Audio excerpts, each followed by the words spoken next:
Hello and welcome to Behind Fun and Games. My name is Mac, And I am Bob. and we're reviewing the game Brink. Which really sucks.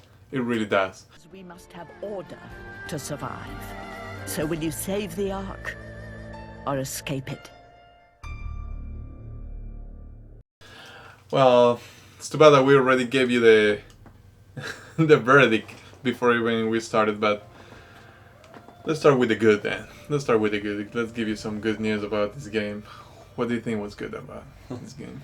Well, the only thing that I could find that I liked a lot about it was the artwork in the game and the graphics and how they made the game look. The art style was really nice. It was very stylish. Yeah. I would say, yeah.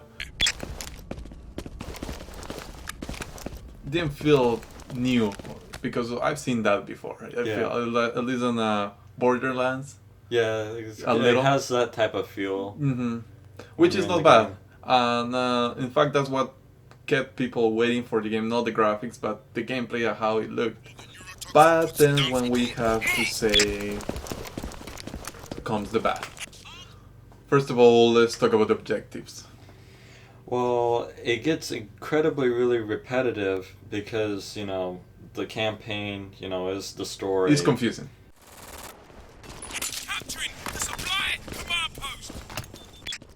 And yeah, it's pretty confusing, but once you understand, what it is into the menu and what you're actually getting and what you're playing, is there's only one mode, and the one mode is campaign, and that campaign is multiplayer / story, and you want to play it with co-op or multiplayer, because if you play with just the AI is the worst AI in any type of video game that I could think of. Even if you get used to it, it is just tedious. The missions are pretty much the same over and over again. Yeah. You're just gonna grow tired of it like super quick. The maps are pretty linear, they put like a lot of cool ways to move through the map and all, but the maps are like average size on every single map. There's not one map that's too small or too big, they're like all the same size. And where they lay out their objectives isn't, too well. It's just like really straight for easy. And if you just play it for just a half an hour, you're just gonna really wish that the. But don't get confused. It doesn't mean that the game is easy.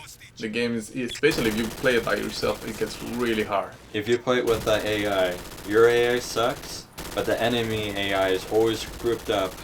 And what kind of sucks is that you couldn't really give your AI any orders. So you're the only one that's always trying to, do the objective thing, capture the, like a suitcase type thing, or plant the charge. And your AI just really sucks at helping you out. The other AI looks good, they take over, they act really intelligent. Well, sort of, that kind of. It's sort of, in a cheesy way, yeah. Yeah, and your characters are all floaty, and in first person you look good doing all the new parkour moves that they implemented in this game. When you see other characters move around, it just looks like, they didn't even bother trying to make it look right. Yeah, even in first person for you, you feel that it's a good idea, but to me it was almost okay. It didn't blow my mind or anything. The shooting, the mechanics, how about the mechanics? Do you like them? The controls are really, really big pain in the ass. Basically on the controls, how it's arcade-ish like. So when you would try to shoot the enemy, a bit hard to do because it was kind of like a Borderlands feel. They have like a health bar, and you have to get that health down. So that part was a little bit like Borderlands, and what I had to do is actually turn down the sensitivity quite a bit because on how the enemies would hop around all over the place. That seemed to help. It seems to help a little bit if you do turn down the sensitivity. But it's none of the two. It's not really arcade all the way, but it isn't realistic at all. That's it's not realistic at all. Then, which it doesn't mean that's a bad thing, but you were expecting something better. Not team deathmatch, or maybe it is, but at the same time it's part of the story, or it's part of the multiplayer. It's mainly objectives. It's mainly objectives, but you have to play with your friends because otherwise it's impossible or not fun at all. Yeah. The cutscenes are mediocre, to say the best. Yeah, they're just like 15-second cutscenes that look good, but what they do in them is pretty crap. You know, they could have done better. The characters, you Or don't they care. could You don't just care about not the character. bother Yeah, with the cutscenes at all. you don't get to care about anyone on the cutscenes. Then riots, now kidnapping. Really like an add-on than anything else. Yeah. And for me, the biggest thing is the fucking price. Sorry that I say it that way, but man, $60 for that. For that, for what we described, it's like describing just like an arcade game. It just sounds like some old type of And for an arcade game, classic game. yeah, for an arcade game or for a classic game, and I think that would be a good idea for them to just put it as an arcade game later on when they don't sell any of them. I hope. And then it's fine. I mean, for $20, for $15, this game is okay. It's just okay. $60 is too much. It's not Yeah, worth for it. the- Maybe in the 90s you can say, well, back in the day I would buy games that were crap and there's nothing I can do about it. But now you expect something really good, and if not, you just don't make it. Sorry, and you're one of the games that's just not gonna make it. And you can get a lot of good games for that price now.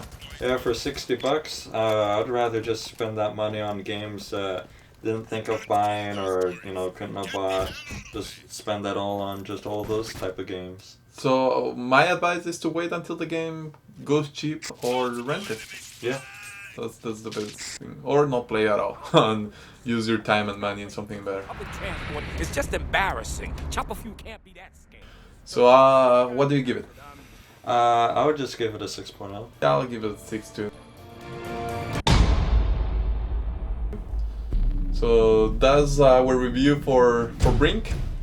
Don't forget to subscribe. And tune up next time, we'll be reviewing LA Noire. I'll see you later.